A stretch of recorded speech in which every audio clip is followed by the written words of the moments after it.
Buenas tardes, dando continuidad al tema del diagnóstico de la formación del Estado y Nación en el siglo XIX desde la perspectiva del marxismo.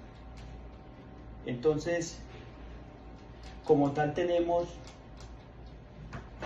una introducción aquí expuesta, teniendo en cuenta que desde el siglo XIX Colombia atravesó por un proceso complejo y contradictorio en la formación. Si bien es cierto, su Estado y Nación, lejos de construirse como un proyecto común y incluyente, este fue profundamente marcado por aquellas desigualdades. Y esas desigualdades sociales excluyen algunas políticas y apropiación de lo público y que pasó a lo privado. Es decir, un autor, Alexandre Baudrillard, manifestaba y permitía que el orden político jamás fue neutro y que profundamente o lastimosamente atravesó dinámicas de poder y algunas clases sociales. De tal forma que pues ese trabajo buscamos como la forma de analizar la teoría marxista con la actualidad, ¿sí? Teniendo en cuenta que el papel del Estado como instrumento de las clases dominantes, a partir de este enfoque se construyó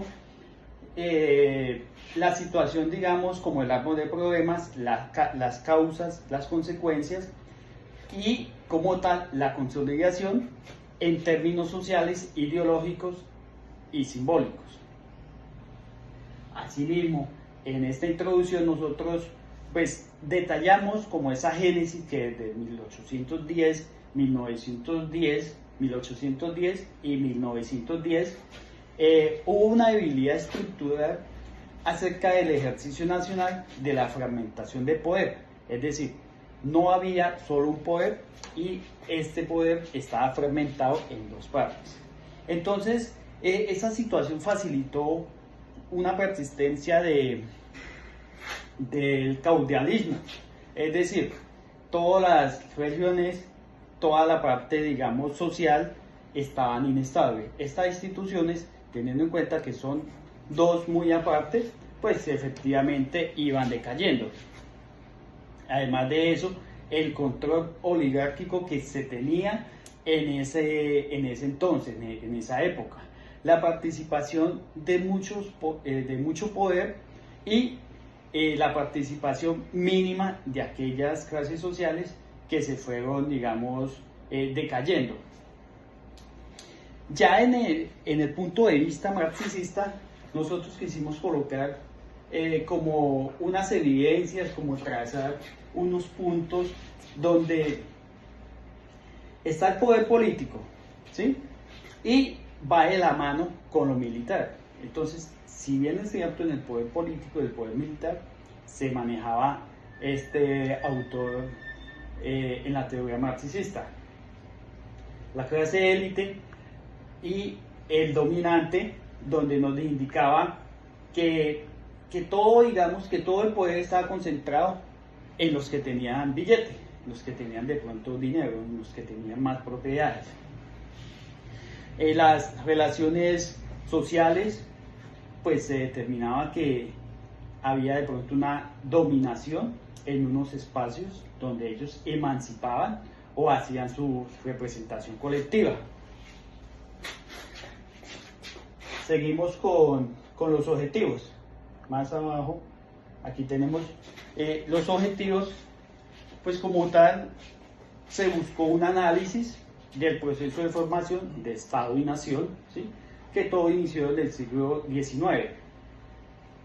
Ya en la teoría marxista se identifican las dinámicas de exclusión y apropiación de lo público, del espacio público, de las cosas públicas que es de todos y para todos, ya no. Ya se centró, digamos, en esa apropiación de ese sector. También vemos que en el segundo punto se analiza la manipulación del aparato estatal, donde las élites pues son los que, digamos, tenían como ese poder en ese entonces. hicimos también una comprensión en el papel de la religión como instrumento ideológico y legitimación del Estado. Había poder político, poder militar, poder ideológico, ¿sí? Entonces, esos tres poderes se centraban en uno solo, donde las élites tenían más poder y algunas clases sociales estaban, digamos, como afectadas, como los negros, los indígenas, los campesinos, las mujeres. Entonces vemos que desde la época de 1810 pues venía como tratando esa situación. Se investigó las formas de políticas económicas y vemos pues lo que le he venido diciendo, una clase dominante contra unas clases sociales oprimida, digamos, a aquellos campesinos y demás personas. La construcción de algunos factores históricos con las desigualdades, o sea, cada objetivo va encadenado a una desigualdad, ¿sí? Ya en el objetivo 8 vemos, nos enfocamos más en el Estado, en el pensamiento marxista, donde se debe de luchar con ese poder y que ese poder no afecte a aquellas comunidades y no haya de pronto una desigualdad. Bajamos más aquí.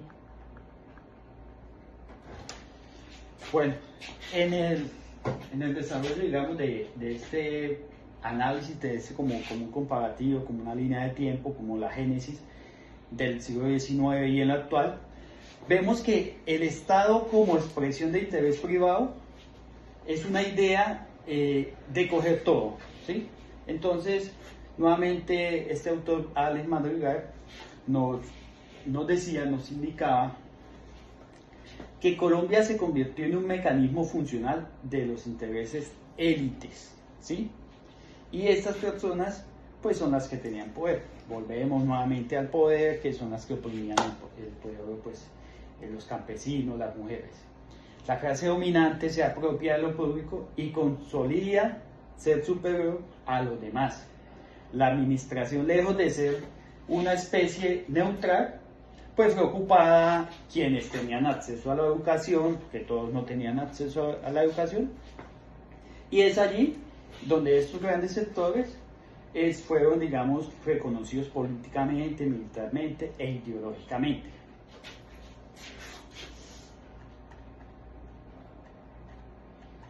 Listo. Seguimos aquí, digamos, el Estado como tal, ya seguimos a otra fase fundamental e inicia con, digamos, con unos cambios de estructura y de aquellos instrumentos donde vemos que las élites, pues históricamente vemos que son un grupo con suficiente poder y aquellos campesinos son manipulados. En el Estado, como instrumento de estas élites particulares, nosotros vemos como una dificultad en ese entonces, y pues que hoy en día no es que se vea como al 100%, pero sí está un poco pues como maquillada, ¿sí? Los gobiernos de algunos países son los que tienen como ese poder, esas opciones de, digamos, de tener más posibilidades de enviar a sus hijos a mejores universidades, ¿sí? Y pues aquellos sectores, digamos, de estrato bajo, como actualmente, pues no lo tienen, y lo que busca un gobierno es que ese poder sea de todos y para todos, no sea como antiguamente, que estaba como fragmentado, estuvo fragmentado. Entonces vemos que este autor, Marco Palacios, en el 2002, si no estoy mal, dice que esta fragmentación fue regional y con algunos proyectos divergentes, es decir, fue un Estado tan fuerte y centralizado, dado que las élites, como obstáculos, como, digamos, como objetivos principales, priorizan algunos intereses personal, más no particular, ¿sí? Entonces vemos que nuevamente el interés personal en ese entonces prevalecía más que particular. La parte ideológica. La parte ideológica, vemos que la Iglesia participó mucho, como lo hemos notado en los demás temas que hemos visto pues, en este semestre. La Iglesia Católica en Colombia se convirtió como un instrumento fundamental en algunas confrontaciones civiles, y no solamente como una institución espiritual, sino político y social. Estos sectores pues obviamente eran conservadores, y la Iglesia pues fue importante en algunas decisiones que se tomaban con el fin de definir algunos poderes, digamos, algunas posiciones en ese mandato, en esa situación. Bueno, aquí vemos los hallazgos. Estos hallazgos vemos que había como una relación política entre religión, entre la justicia que no era inclusiva, entre las élites de la nación. Nuevamente seguimos con el tema de la parte que excluía la diversidad social, cultural, la privatización de lo público. Vemos lo económico, que ellos, si tenían poder político, espiritual, económico, tenían, digamos, monopolizado aquellas personas pues, de estratos bajos. Ya más abajo vemos nosotros que la nación pues concluye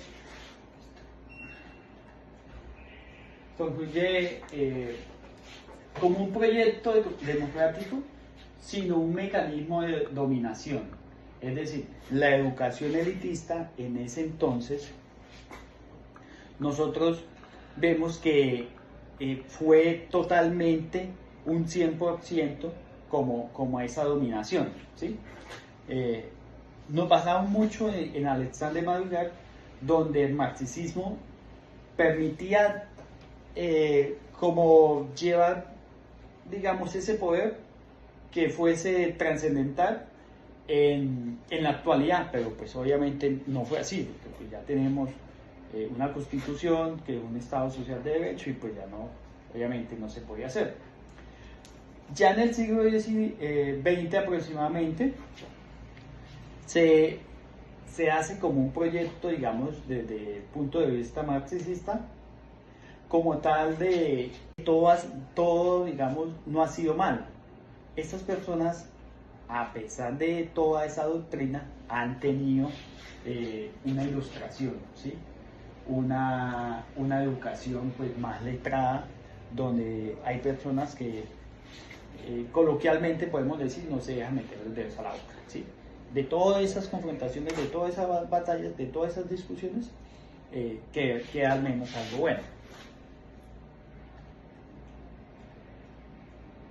Entonces acá seguimos con la explicación, digamos, de todo el árbol de problemas. Refleja cómo el proceso de construcción estatal estuvo marcado pues, por una élite, lo que he venido comentando, la dominación clasista y la crítica del marxismo como Estado e instrumento, digamos, colombiano. Las causas, aquí ya más pues al detalle, esa privatización del Estado, apropiación ideológica del Estado por la Iglesia, que es la parte ideológica, exclusión de sistemas de los sectores subalternos, aquí nuevamente los indico, indígenas, mujeres, mestizas, la explicación de las causas directas, entonces fragmentación de la parte colonial, resistencia a las élites de la democratización, ausencia de una clase ilustrada y letrada nacional, ¿sí? La dependencia intelectual a la institución en cuanto a la administración pública moderna de una forma autónoma.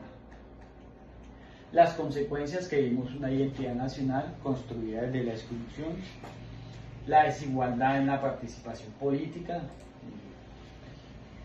donde no podían, digamos, tener voz y voto,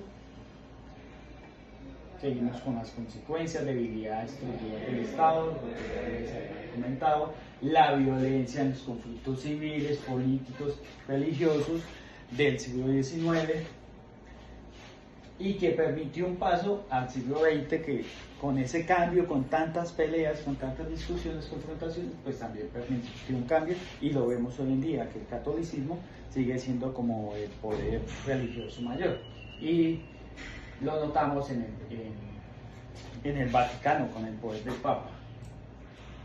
La permanencia del personalismo político, ¿sí? Siempre un solo poder buscaba tener ese poder político, buscaba obtener ese poder económico con apoyo de demás élites. Ese fue el tema del día de hoy, profe, muchísimas gracias.